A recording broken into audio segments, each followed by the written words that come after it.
So the first story, the title is Anastasia, a night to remember, even drunk. So let's start with this. All right, here goes. My name is, let's just say, Anastasia. So probably it's a fake name. I mean, for sure.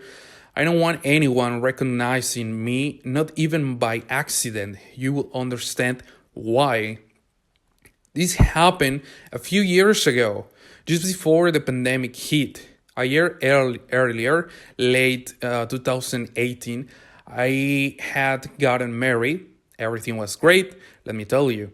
I had been looking for the right guy for a while, the one that I could really see a future with. I had a few bad dates, failed hookups, and a couple of friends and even girls with benefits. But eventually, I focused on my career. I was studying law in Chicago.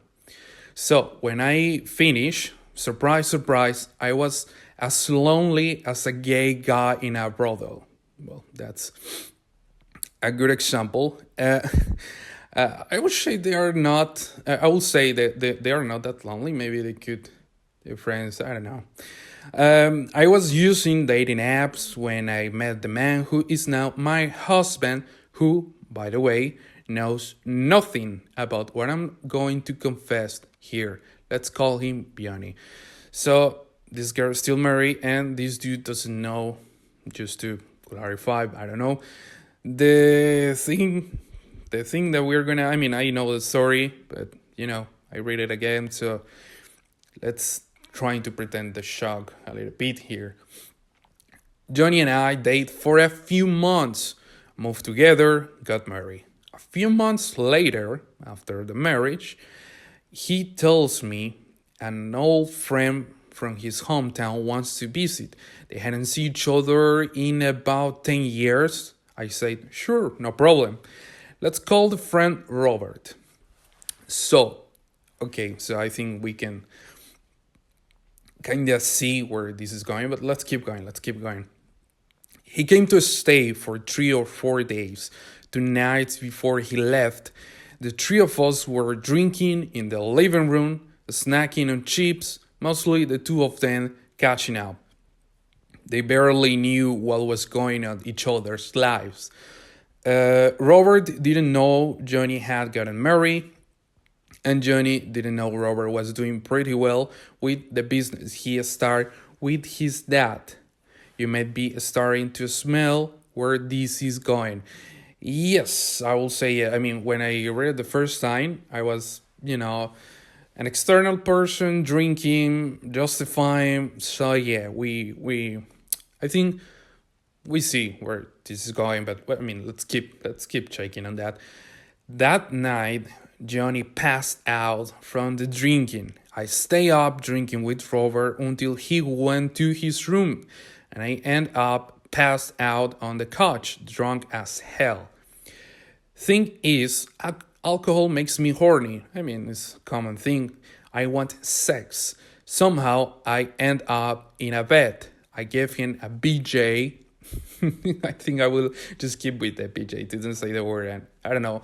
I'm not that sure how YouTube works with this kind of thing. So I don't know. I will keep the BJ. And then he just me like a machine. Hours later, in the middle of the night, I realized it was Robert, not Johnny. I went back to Johnny's bed, curled up next to him, and I start thinking and overthinking in my head about what I had just done. And I knew, deep down, Robert knew it was me. He knew what he was doing. I decided to wait until he left to confess to Johnny so we would be alone. I was wrong. I was sure Johnny will understand. He will see it from my side, right? When Robert left the next day, he called me. And right after the call, he sent me $5,000.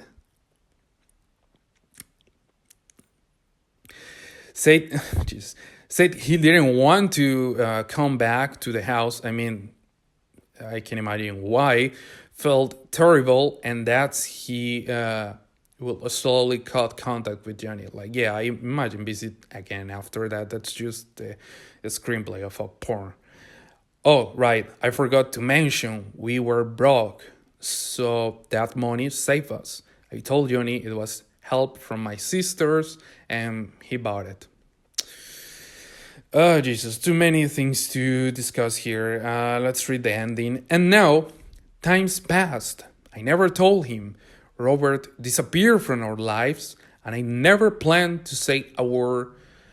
I was drunk, it wasn't my fault, but yeah, I do remember realizing it was Robert at some point and just deciding it didn't matter anymore. It was wrong, but Robert paid the price, and I would rather keep the secret. That's it. Just need to get it off of my chest. Well, just checking this is still recording. Fucking hell. So yeah, many things to discuss. The main thing of the story is the justifying they were drunk, because some people love to believe that being drunk, it's like other you. It's like a second personality that you don't control and is not related to the normal you, but it is actually. It's just give you some kind of gas and impulse to do whatever you are thinking or wishing in the background, in the back of your head. And apparently this was the case. Maybe she thought the friend was hot and some shit like that.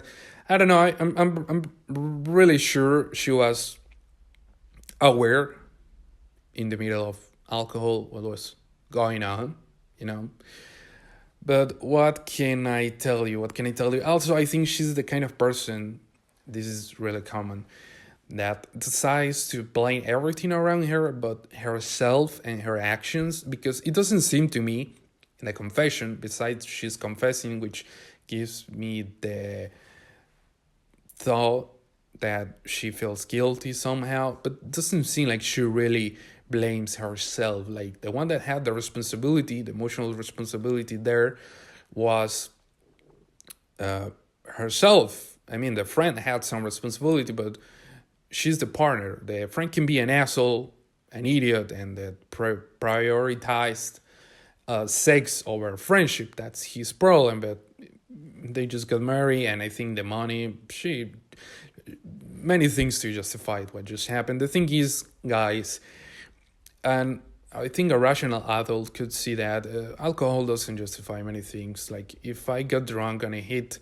a person in the street, I cannot say, oh, but it wasn't me, I was just drunk. Doesn't work like that in the real world with the real causing consequence. I don't know, I hope they talk about this in the future somehow, and maybe they will forgive. I don't know. But yeah, I think that this story was a good beginning for the thing. There was other thing that I want to talk about. So yeah, I think, yeah, that's pretty much it. The thing of getting horny and stuff. Yeah, I think that's normal. But again, like, it's the first case we have today. Alcohol doesn't forgive. Alcohol doesn't give you a pass to do that. If you did it, it's because you will do it in other kind of situation. That's my way of thinking, and this is just a tiny advice from my experience. Because look, I'm not the police of the morality here. Everyone can make a mistake. It's not like I'm gonna crucify the girl for doing that, or even a guy, or whatever. It's wrong, you know. And I did something in the past, and things in the past that they were wrong, and I'm aware they were wrong. One thing is you are aware of the wrong things. Another thing is that you are just a bad person, which I don't know. I don't know this person. But yeah, seems like she's still thinking like that after a couple of years, because the pandemic was 5 years ago. So I don't know. But yeah, Jesus, I forgot the train of thinking about what I was about to say, what I was about to mention. Yeah, so I'm not the cop of the morality. The advice that I want to give you is that if you have a relationship, one of you cheat, you or your partner, you realize or they realize or whatever, just finish that relationship. It doesn't end well unless you get a deal somehow of having an open relationship, polyamorous or something like that. If it works for you, if you feel comfortable with that, go ahead. But my advice is, if you have cheating, just uh, don't keep that relationship. So